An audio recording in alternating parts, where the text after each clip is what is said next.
Good evening, ladies and gentlemen. Thank you so much for joining us for this much awaited and unfortunately several times postponed, and yet the turnout tonight is a reflection of how excited people are to hear this conversation and to welcome this really wonderful book, this wonderful work written by not only two amazing, competent, erudite authors, but dear friends, members of our community, people we know, love, and cherish. And so it's really a celebration. To write a book, to publish a book it's a monumental feat. It's the birth of a child. It's a big mazel tov. It's a simcha. So we begin by wishing you a mazel tov. Thank you very much. And this major contribution. Now, everyone here knows, but Farley Weiss and Len Grunstein, Leonard, according to the cover of the book, best dressed lawyer in Boca Raton by far. And this work is really important, it's really critical, because it's just and right. The untold backstory of the U.S. recognition of Jerusalem, the capital of Israel, and moving the U.S. Embassy to Jerusalem. You see through the thickness of this volume how serious it is, how scholarly it is, how compelling, how persuasive. The scholarship, it's all footnoted. I understand there's no plagiarism at all in it. No, we have a lot of quotes, but we have attribution as well, and 980 footnotes. 980 footnotes, so you're not qualified to be the president of Harvard. officially out of the running. But it is a serious topic, it's a serious evening, and there are a lot of serious things to talk about. Not only the background of what brought the two of you together and felt compelled to write this book and to share this story, and Farley and I had the privilege to be together to celebrate really was the culmination of what the story is. And then you deserve to be there. I'm not sure why you were, but please God, we'll be together in Yerushalayim sometime very soon. Amen. But the embassy opening, Farley and I traveled together. When I say together, I was somewhere in the back of the plane. He was stretching out comfortable in the front. But when we arrived at the embassy opening, everything was corrected because I had VIP seating in the front and Farley was somewhere in the back. But not only were we at this really major monumental milestone, and because it's just and it's right, justice and righteousness were served, the moving of the embassy to Yerushalayim, we davened mincha at the embassy opening, the first tefillah, the first minyan, the first public religious experience, and that solidified. There's nothing that makes something more meaningful. So we celebrated it, but there's a long backstory and a big history to it, and that's what this book tells the story of, and it's important, not to those in this room and not to those who will watch later online. I don't know that anyone here doubts our right to Yerushalayim, an undivided capital of the Jewish people for eternity. I don't think anyone here needs to know the history, the backstory, or have moral clarity. We do, but there's so many in the world who don't. And maybe let's begin with that. Why write this book? It's an important story, but is it not told by others? What does this book contribute that without which parts of the story would be missing? I think that when you were with me at the embassy opening, you saw the emotional reaction of not just the Jewish people who were at the embassy opening, but the Christians who were there. How important it was to them. It was like a religious experience, almost for everybody there, that it was like this. You got the monumental time in history. When we got the first minyan together, a person said, I want to have a mincha minyan, but no one wants to leave their seat. And it was like an hour and a half before the event. And I told him, I used to be a shul president, how to get people to a minyan, and we helped organize the first minyan, and people were very, they didn't want to leave their seats, they didn't want to move from this location for this historical thing of the U.S. recognition of Jerusalem as the capital. And I think that the title of the book, we should just explain it because I think it's important for people to know. Senator Jon Kyl is the author of the Jerusalem Embassy Act in 1995, and people would come up to him and ask him, why are you doing this? You're not Jewish. Why are you pushing for this issue of the U.S. recognition of Jerusalem as Israel capital and the moving of the U.S. Embassy to Jerusalem? And his response was, because it's just and right.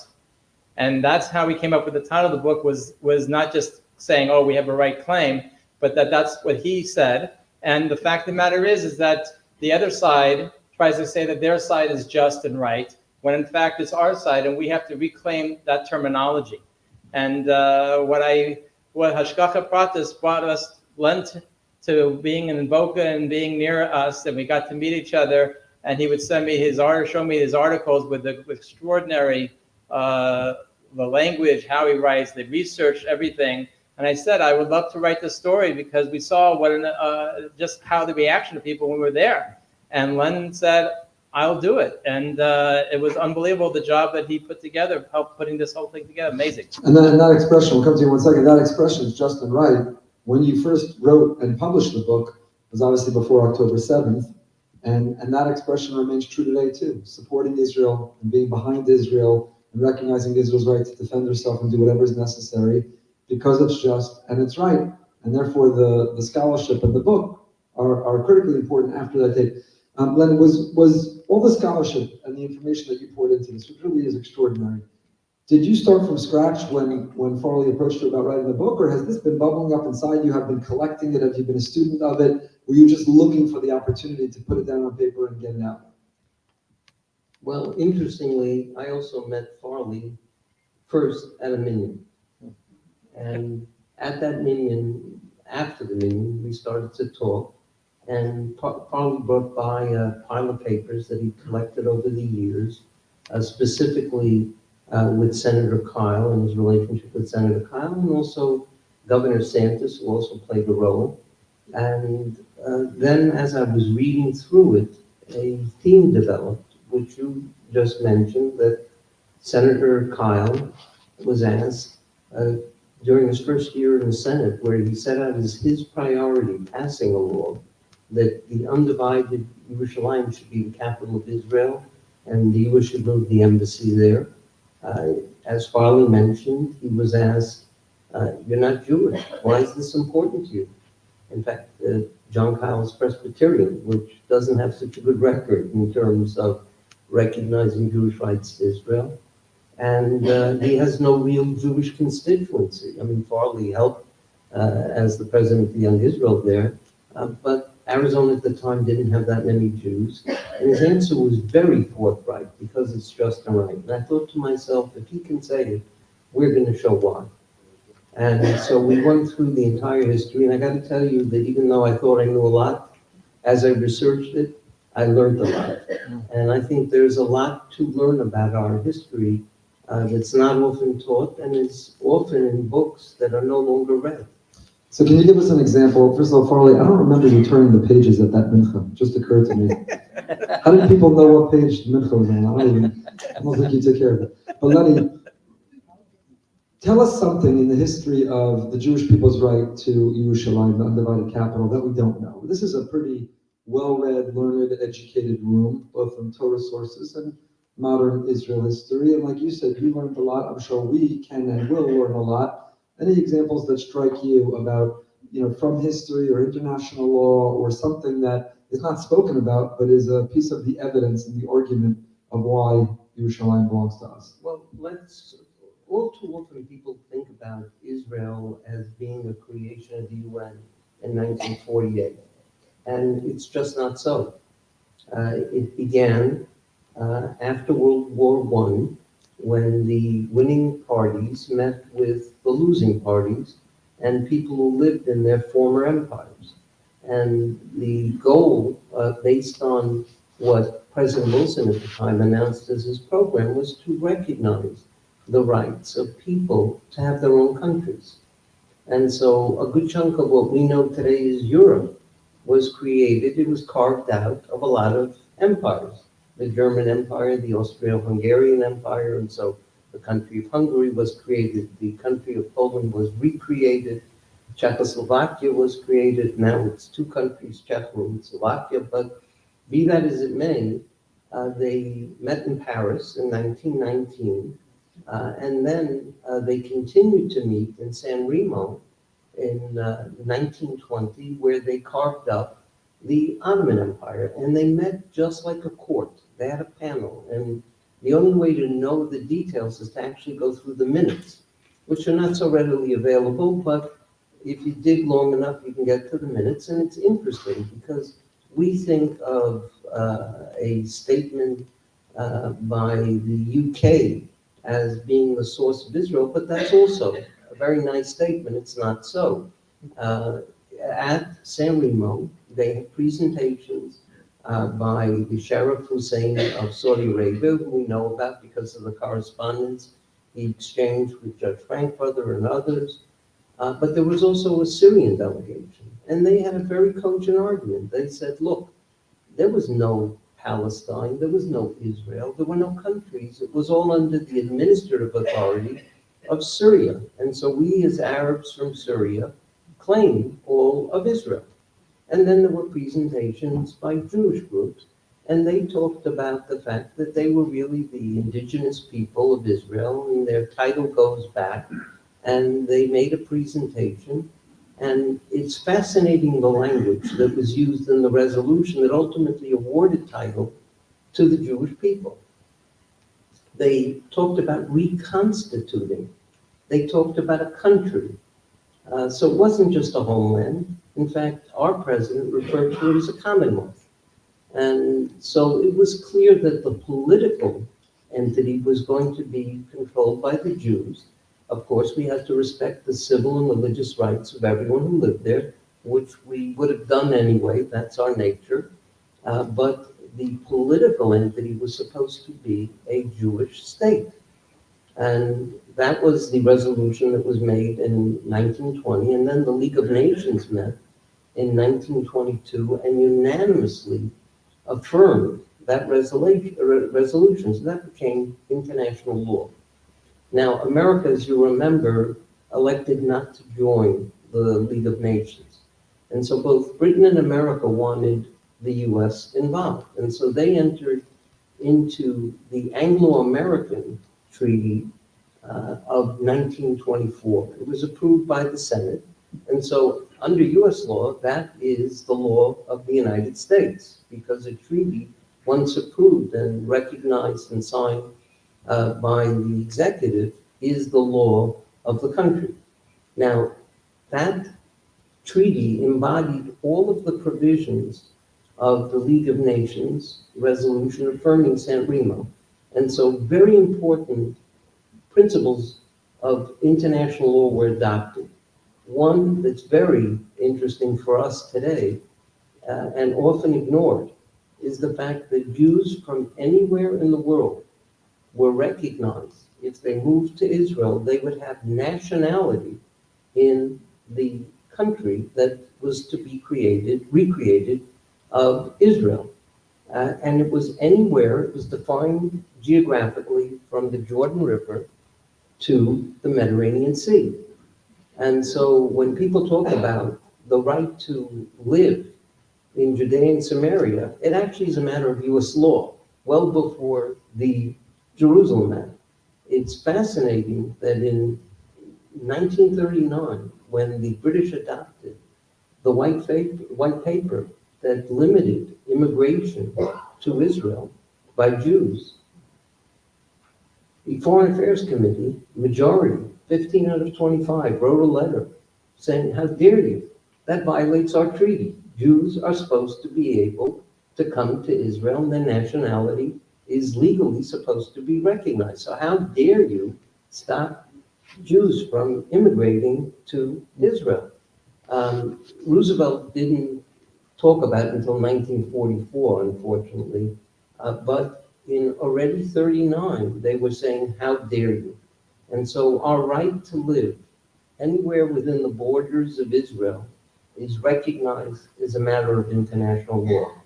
It's fascinating, and there's so much more, obviously, that we can't share tonight. And here, the history of our people is that even when something is just and is right, even when it is right because our Torah HaKadosha is biblically proven to be right, morally right, legally right, international law, the media and the court of public opinion seems to determine often what happens and what's right. And we're seeing that, living with that right now, as so many protesters are trying to sway public opinion on this war in Israel, where it's just and right for Israel to do what it needs to do. So Farley, your work in Arizona and with the senator was to make sure that what was law and what's just and right is actually what happens.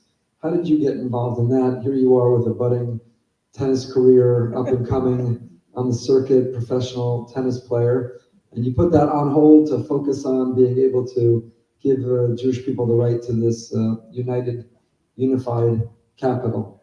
How did they get on your radar? What was your connection to the senator, and what inspired him to take up this cause? Sure. what happened was when I was from, I think, law school, started going to the APAC conference. And then it was like 2,000 people, and you go and you meet with congressmen. And from Arizona, it was like 4 people in the meeting. So you actually got to speak with them a fair amount and got to start to develop relationships with members of Congress. And then what happened was at the age 30, I ended up becoming the president of the Young Israel Phoenix.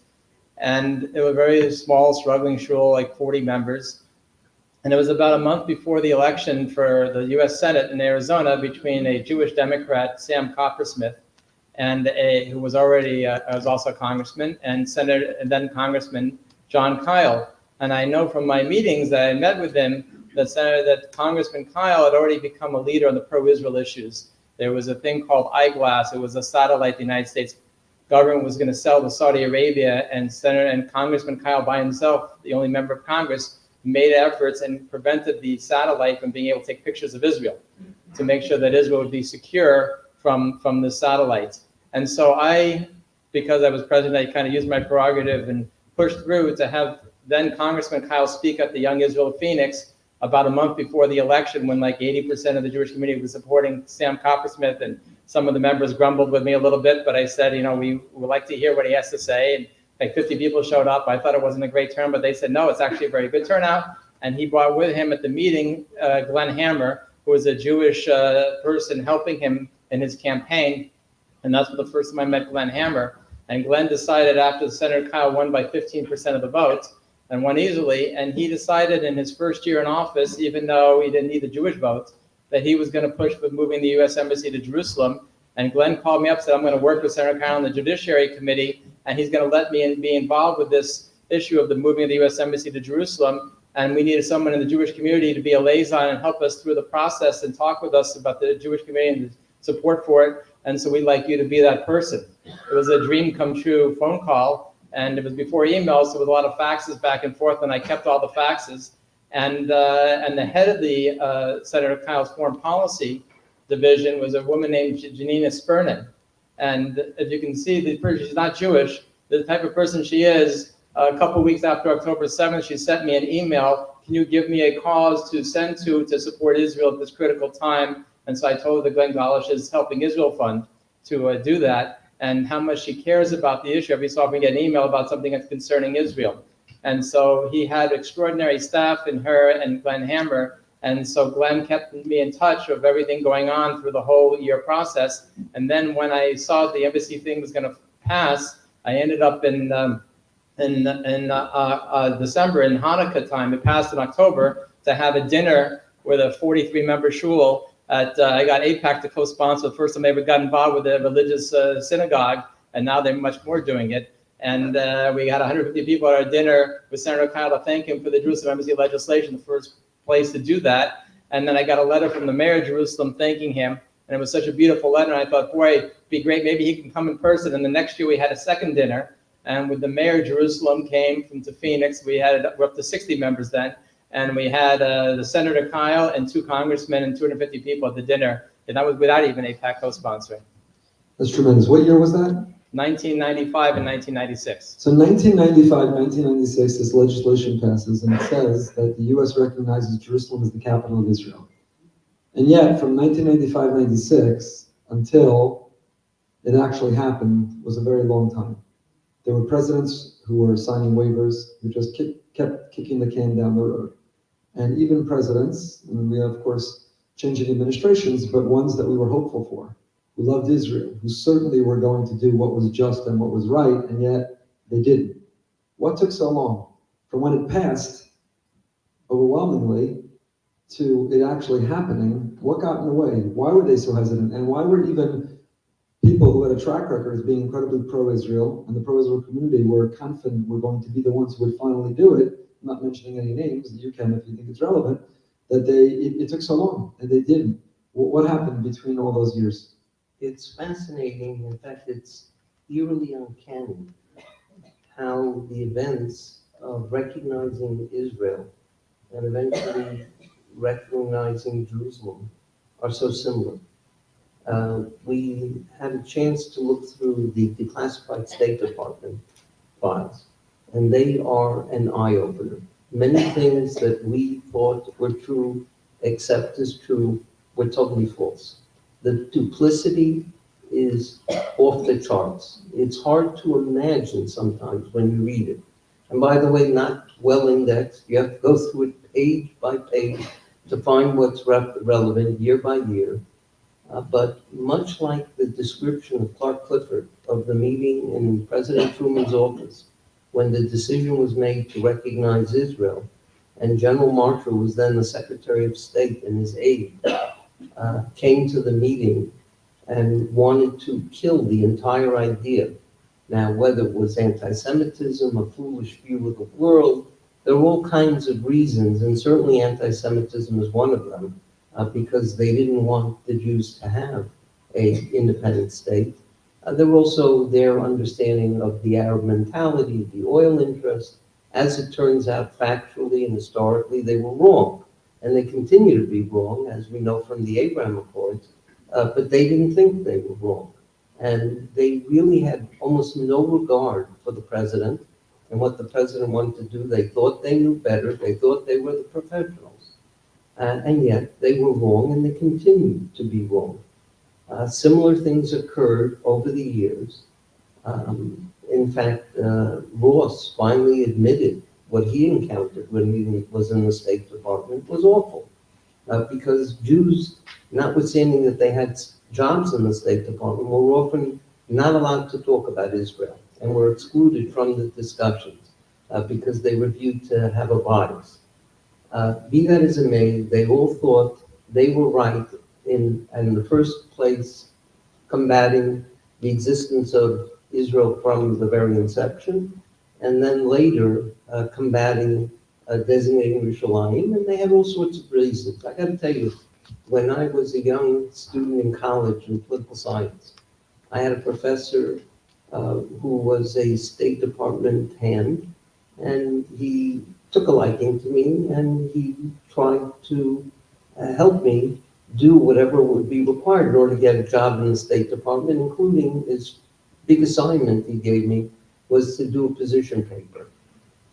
And the position paper at the time was on the reopening of the Suez Canal. I had a math background, and so he wanted to use that to good effect by analyzing it from a business point of view as to whether it was in the United States' interest to reopen the Suez Canal. Well, I did all the analysis and all the tolls and who paid them, and learned that the U.S. really didn't directly have an interest, because we by then had super tankers that were going all over the world.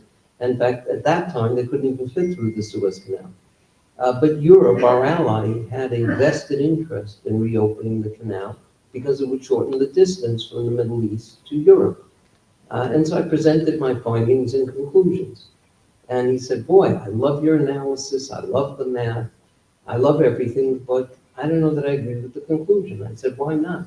And he turns to me, and I don't believe he was an anti-Semite, but he certainly had ingested the Kool-Aid. He said, wouldn't it be better if Israel didn't exist? And that was and unfortunately continues to be the perspective among many people in the State Department. And unfortunately, notwithstanding presidents who are determined to do the right thing, they find ways not to.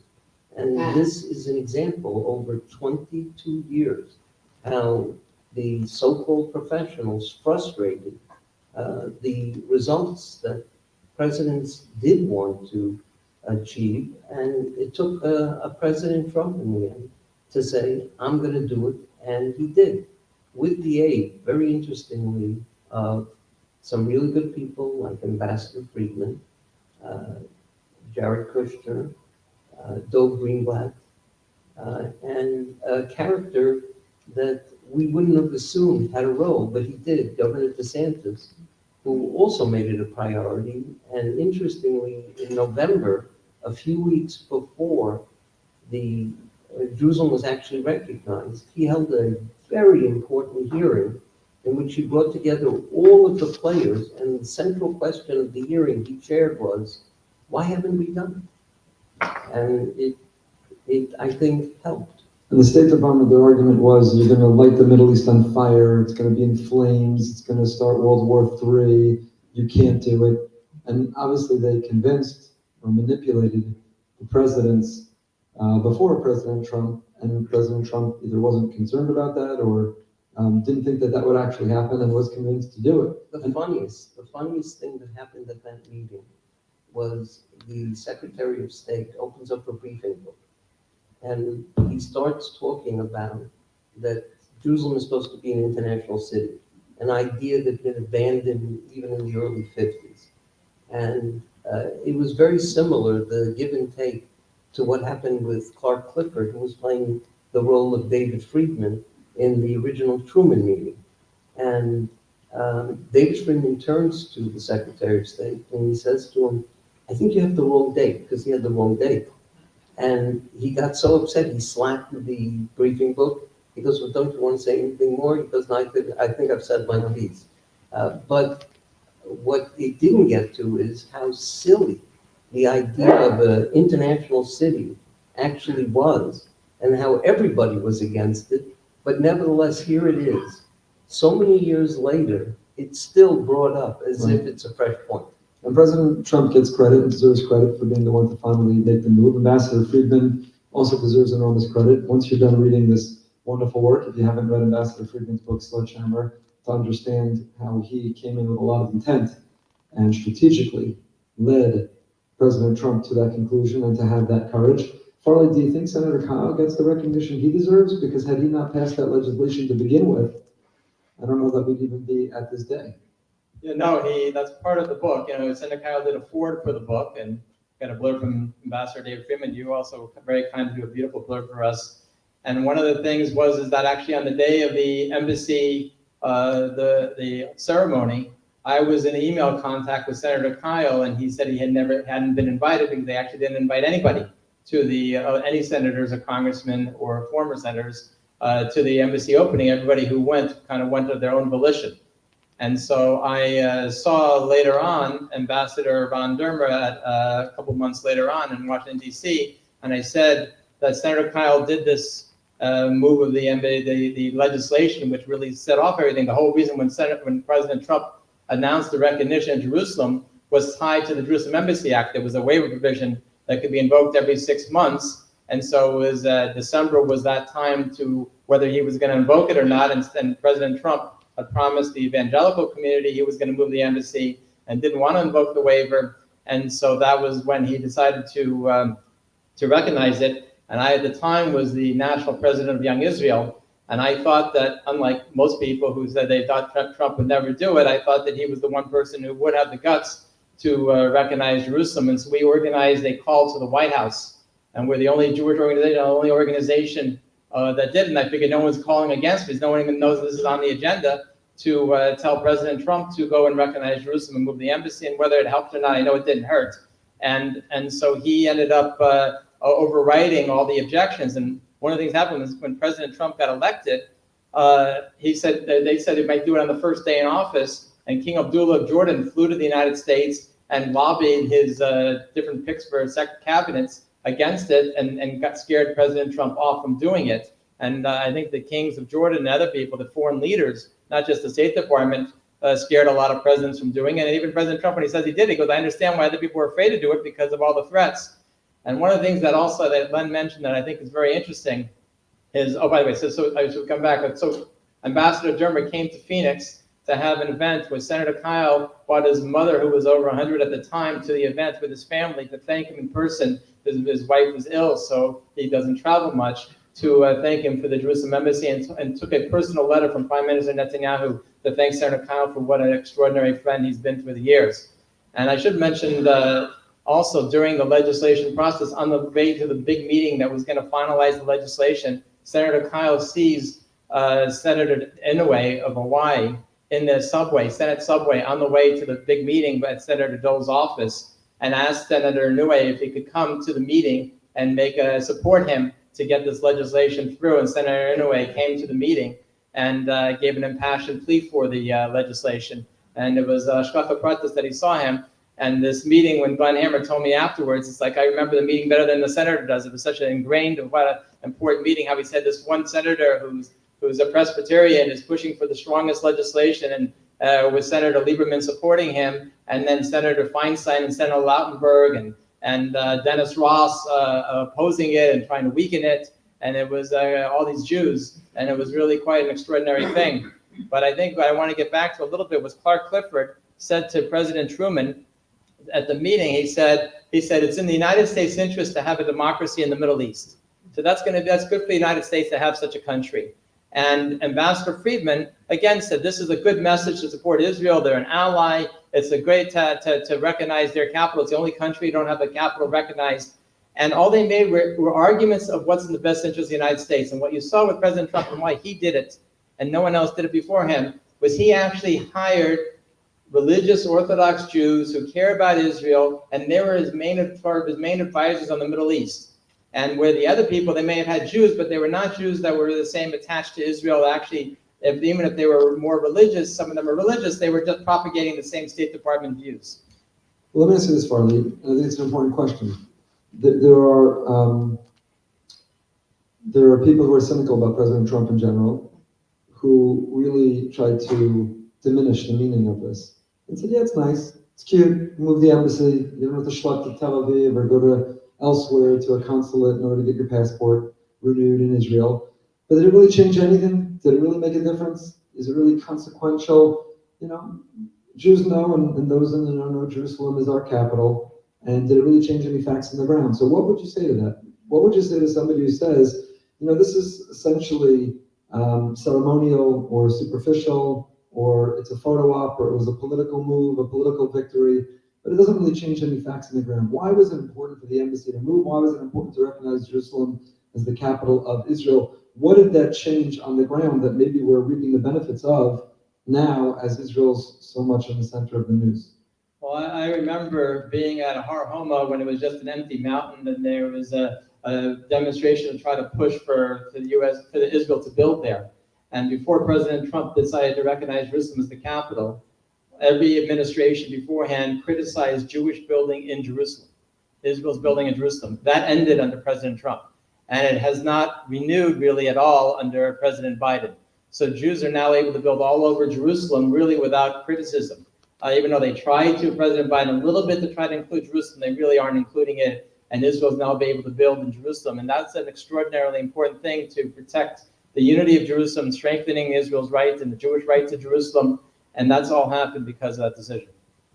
In that sense, now that it is recognized by the executive, it is the law of the land, and it can't readily be undone. Some of the people in the Biden administration might have thought about moving it back, but legally they can't.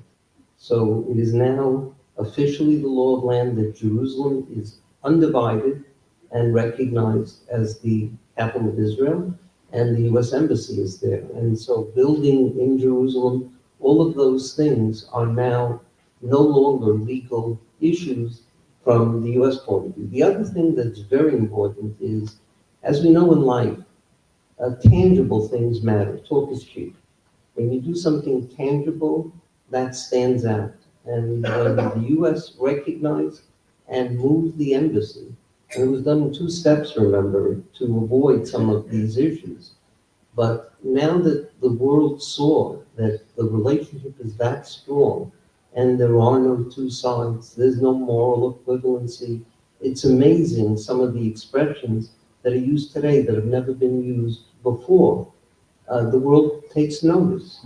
And so the Abraham Accords were a direct result of that. We had a chance to meet with David Friedman, and he said something very inspirational, which we reported in the book. He talked about how peace comes through Jerusalem. It's not the opposite. And so by the U.S. recognizing Jerusalem as the capital, the Abraham Accords were enabled to occur.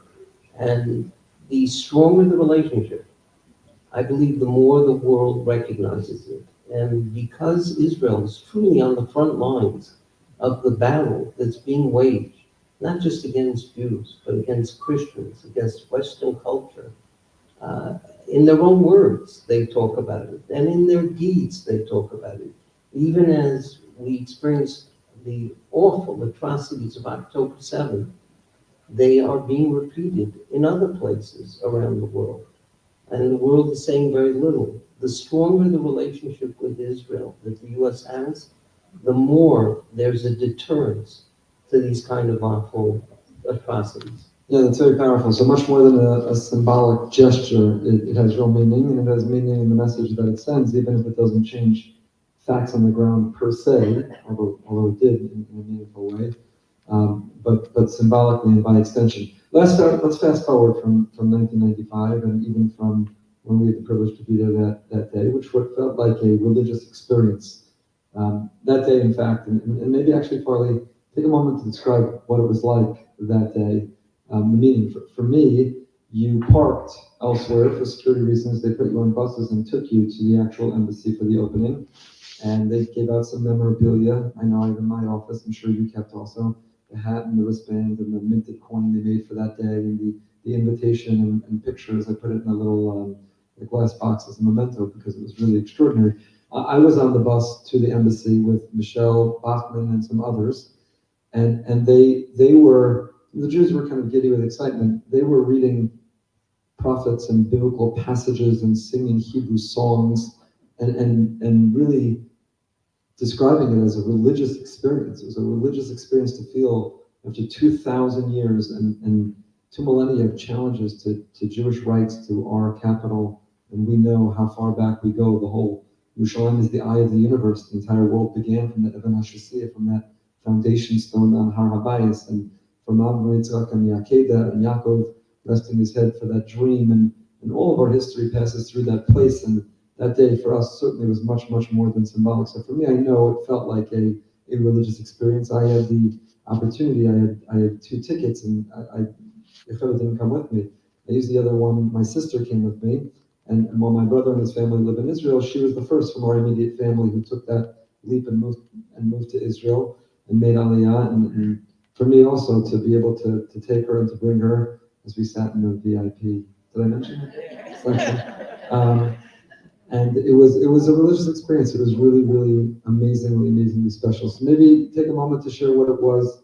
For me, that was just as a spectator to all. You were at the center of that day and waited so long, making it even more special. What was it like? Well, it was extraordinary. I think I should go back a couple days for the, I get to the airport with you a Saturday night flight. It was fairly close to after Shabbat, and Rabbi Goldberg's a little ahead of me on line. And he asked, is there any rows in coach of 3 seats together? And they said yes, and they gave him a thing. I said, boy, that's a great idea. Any that are empty, you'll be able to lie down. Lie down. Get your cup. So I asked the same thing, and they said no. That was the last group of 3 seats. So they said, do you have a seat with an empty seat next to you? So I said, well, I guess that's the best I can do. So I grabbed that, and I saw Rabbi Goldberg sitting there looking very happy of the decision that I came up with, the idea that he had, until Alal said, we have to move the people around and move 2 people next to him. I was comfortably in my seat, all geared up and excited to spread out, lie down, sleep for the whole flight.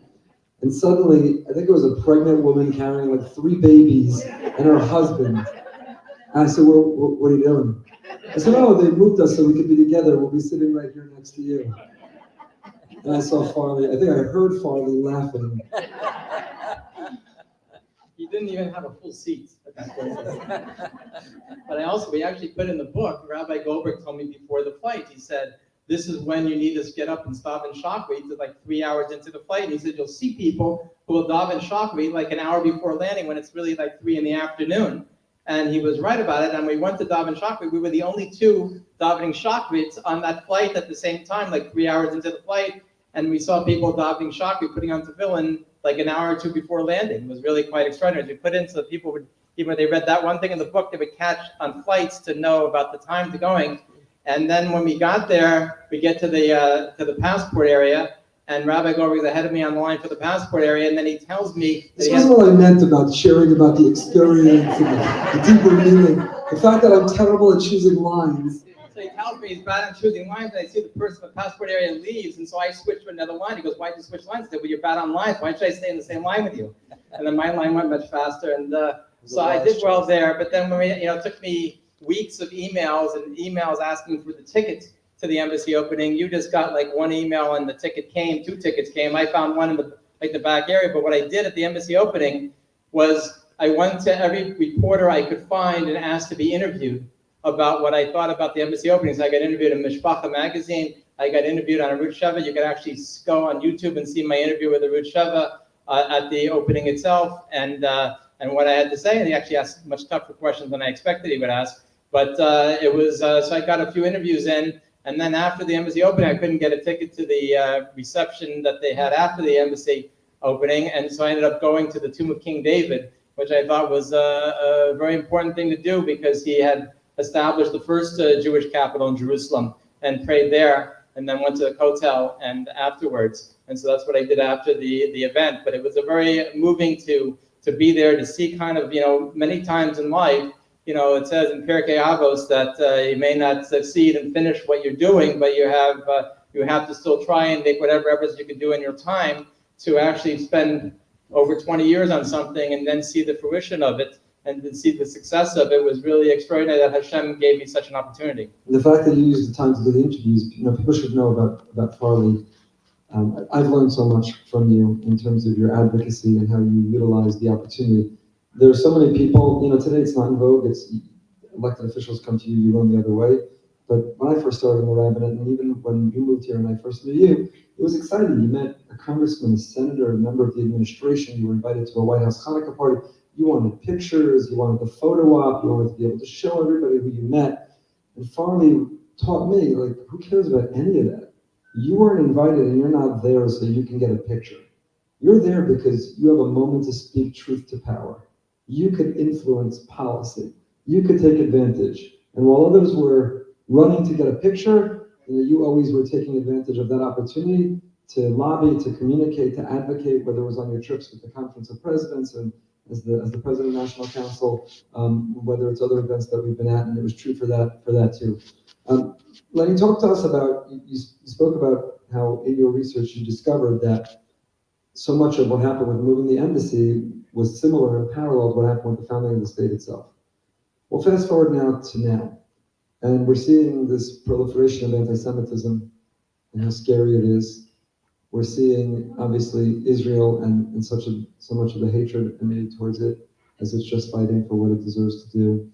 Are there lessons you gleaned from your research and from the book that we can learn from in how to approach the world today to be able to confront these issues? I think, first of all, in our new experience, words don't seem to matter, but words do matter. And so knowing the meaning of words, knowing our history is so much more important, because then we walk around with confidence, knowing that we are right. It begins with our Torah. Our Torah is the most ancient record of title, bar none. By the way, the closest is 13th century Scotland, if you can believe it. So there is no older record of title by a country mile. And it's amazing, as a real estate lawyer and a real estate finance lawyer, when I look at the language, it speaks to me because it's so much like our modern practice. It has a survey description. Avram walked the survey. There are markers. It has a legal description. It also talks about who doesn't have ownership of Israel. So it begins with God's promise to Avram, but it starts earlier because Noah divided up the world. And he gave to Shem, who we know as Malki Tzedek, Melech Shalem, the king of Jerusalem, Eretz Yisrael. It's interesting that it talks about the Canaanim also, but the Canaanim are given other property. They're given the approaches to Sidon, the approaches to Sodom and Gomorrah, and the approaches to Gaza. It's right there in the Torah. So they don't have a right to Israel. In fact, there's an interesting pasuk that says, the Canaanim uz ba'aretz. And everyone asks, why then? Weren't they there before? Don't we call it Eretz Canaan? And the answer is no. They were trying to occupy it and steal it. even then. And so it's clear it belongs to us. It's very interesting that the Torah talks about it in terms of inheritance. It's nachla, it's achuza, and when you look at the genealogy, it's there for a reason. It's to show that it came to us as an inheritance. By Yaakov, it even talks about him using a chevel. A chevel is a measuring rope. Think about a surveyor surveying your property and actually measuring it. And so all of these things. Now, it's fascinating. Steve Oppenheimer actually keyed me into this source. When the planes were hijacked to Jordan, Rav Hutner was on the plane. And one of the royal family of Jordan came to visit with them. And he acted so nice to Rabbi Hutner that he thought, oh, this guy's a gentleman. Until he saw him go up front with the terrorist and lachtzachos. He was laughing like he fooled them because he was in with the terrorists. And Rabbi Hutner thought long and hard, why is it that Yishmael has this hatred? Well, if we remember, Abram didn't rely on a will. Abram didn't rely on an executor or a trustee. Abram took care of business all by himself during his lifetime.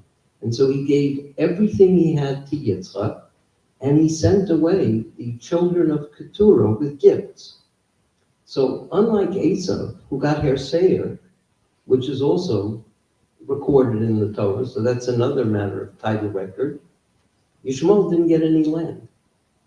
And so he posited that, you know what, there's a jealousy there, because unlike Esau, who got land, and the Jews who got Eretz Yisrael, Yishmael never had any real estate. And so they were really jealous and hungry for that piece of real estate. An interesting analysis, but factually correct.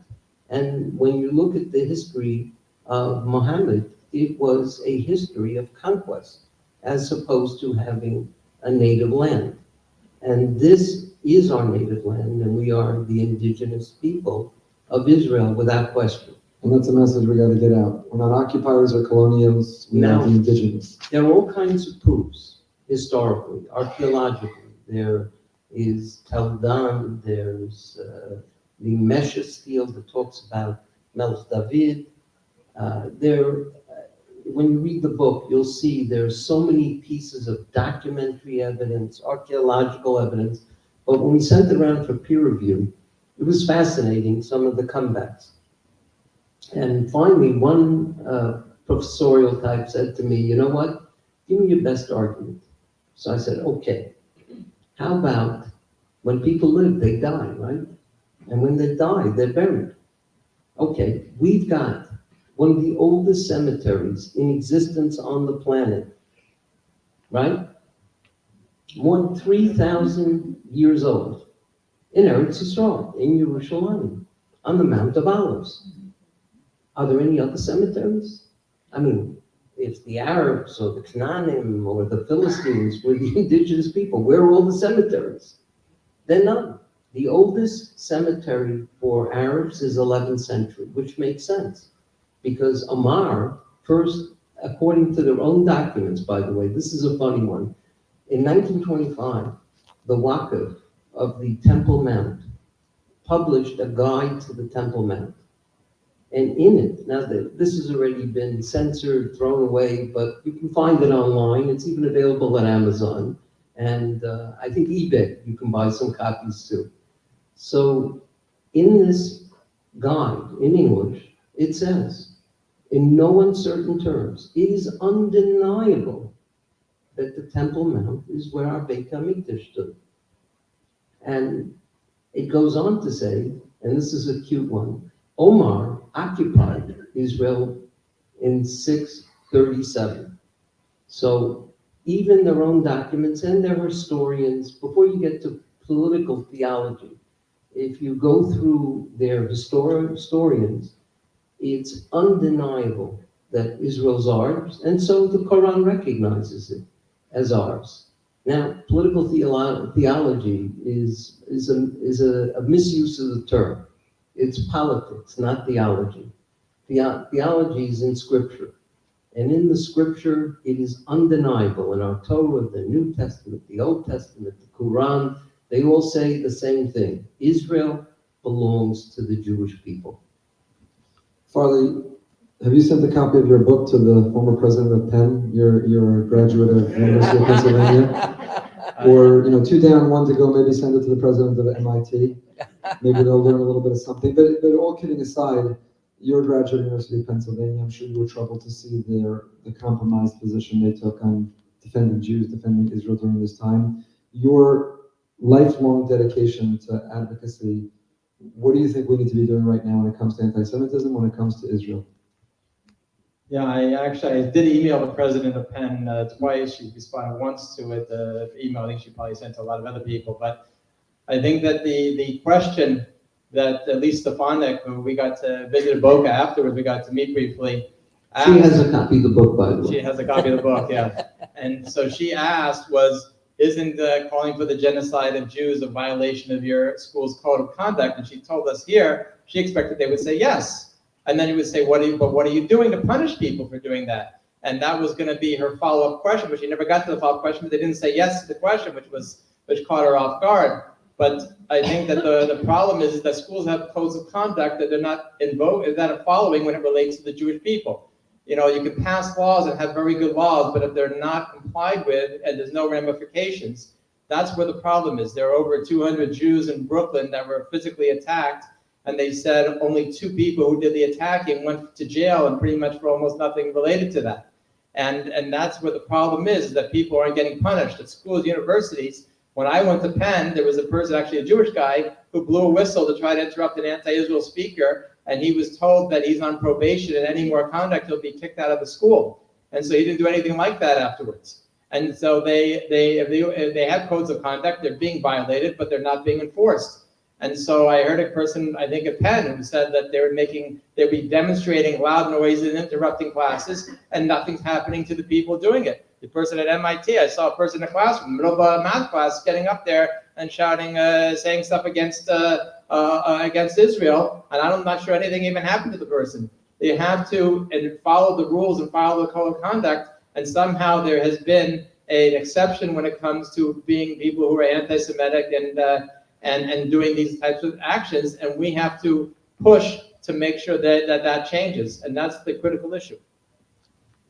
Why does it matter? We're publishing later tonight the Behind the Beam, where we interviewed Rabbi Uri Pilichowski, who used to be here. He's an educator in Israel. He's recently come out with a new book called Zionism Today. And I don't remember if it was Rabbi Moskowitz or Rabbi Brody asked him, are our children on college campuses educated enough and positioned well enough that if a professor gets up and says something not true about Israel, that they can respond? Rabbi Pilichowski's answer was, why would we expect them to respond? Why would we want them to respond? They're a 20-year-old kid. This is a tenured professor, erudite scholar, trained, owns the classroom, has the power, and this child shouldn't risk it all to get up and correct them. And his position was, and who cares if he gets it wrong? Israel's strong. We're stronger than we've ever been. United Nations and no one else can take away the statehood now that we have it. We should continue doing what we do and advance technologically and medically and with power. And someone in Beirut having coffee with their friends could be here 1 second and gone the next. And those who understand and get it will get it. And those who don't, we don't need to try to correct them. It's their problem. We should influence, of course, people in positions of power and policy, but professors who get it wrong, leave it alone. Do you agree with that? You disagree with that? I think it's important to correct the record. Well, it's not always easy to correct a professor. I still remember my days at Penn where a professor said something and I went to correct him, and 4 other students ripped into what I had to say. It was a pretty intimidating thing, and I said to myself, I got to know the issues much better in the future so that doesn't happen. And if it does happen, I can respond and know how to respond to it. And I think that it's a very important thing for people to know the issues, because part of it also is a sense of that they understand that Judaism is right and that the Israel is right. One of the things that Len discovered in his research is that 5 U.S. presidents in the 1920s came out for a Jewish state: Woodrow Wilson, Warren Harding, Teddy Roosevelt, Calvin Coolidge, and Herbert Hoover. And so this idea that somehow Israel came about because of the Holocaust and sympathy. The Holocaust happened 2.5 years after the Holocaust happened. The state of Israel came into being from the War of Independence started, and there was not one ally that Israel had. No one felt guilty over 6 million to say, we're going to support military, support a Jewish state. In 1967, Michael Oren wrote a book. He said, how many allies did Israel have in 1967 war? 0 allies. We have to know the issues and know that we're right. And there's no one who has a better claim to any land in the world for any people than the Jewish people have to Israel. And there's no land that's more disputed than the Jewish people's claim to Israel. It's an absurd paradox. And that we have to get the message out to people. And unfortunately, the students don't know, and even people advising the students don't even know so well. I think we have to know. I tell students when they ask me what should they do in class, I say be silent, because it's an unwinnable fight. But on the other hand, if they don't know, then they're susceptible to be influenced. So we are not doing a good job of educating our kids. I look at the Holocaust programs in the high school, they're deficient. They're not even taught by people who have real knowledge, and as that generation passes away, it's harder and harder to make a convincing and facts-based presentation. But it's very important that they have a personal Stolzkeit that's based on their knowledge. And there's nothing wrong with feeling that you know more than the professor, because that's often the case about many subjects. But it doesn't mean you necessarily have to speak out. There are times to speak out, but in the classroom, it's often not the case. But that can leave you, unless you have that Stolzkeit, with a feeling of inadequacy. And we have to fight that feeling of inadequacy, and we have knowledge on our side. I mean, just take some of the words that are being thrown around: apartheid, genocide. I challenge most college students to explain it. It's almost juvenile, some of the responses. They don't know which river and which sea. They're chanting from the river to the sea, and if you stop them, and some of these videos that come out, someone stops them and says, which river, which sea? They don't have a clue where it is, what river, what sea, what land, what history. Can't even translate the word genocide. Right, so I'd like our kids to have a knowing smile and a personal confidence. And when the time comes, they'll be able to speak out with real knowledge and with real authority. But it's not necessarily in that kind of a hostile, frankly, poisonous environment. I would just add that, if someone was to say, would you hire a professor to teach that the Revolutionary War didn't happen, and you were teaching American history, you'd say that's an absurdity. So how are they hiring professors that don't teach the Jewish right to Israel, that King David existed, that Jewish people lived in the land all this time? It's outrageous. The fact of the matter is a lot of these professors, it's not about the disagreement with the professor shouldn't be a professor. And we have to make it clear that just like you can't teach an American history denying the American Revolution, you can't be teaching Jewish history or history of the Middle East without being accurate about the Jewish right to Israel. No question, it's an excellent point. And if you look at, you could be the president of the most prestigious Ivy League college in the world and guilty of 50, 60 cases of plagiarism. Truth is no longer an admired or critical quality, even for a person who supposedly is the head of an academic institution. But that's why, your book is so important, because your book really represents a textbook. It's a textbook for any student who wants the truth. It's a textbook for anybody who wants to be informed, to know the truth, represent the truth, fight for the truth. And therefore, it's a really important contribution that you've made, and we're grateful for it. And thank you for tonight and sharing a little bit behind it. I encourage people to take advantage of the opportunity. The book is available outside, and the authors have agreed to personally sign copies of it. We recognize Rabbi Ronnie Reb, who was on that plane with Rav Footman, by the way, when it was hijacked. I don't know if you can tell us whether that story really happened or not. If you heard the conversation from Rav Footman, but he was on the plane that evening. Thank you all for coming together. Next Motzei Shabbos, speaking of Israel and its right, we are hosting President Rivlin. It's a tremendous honor. Over 500 people have already reserved. If you have not yet, you might want to. And we continue with our incredible program here at Boca Raton Synagogue. Thank you for joining us tonight. And may we hear the Soros Tovos, Yeshuos. Amen. Amen. Thank you. Thank you.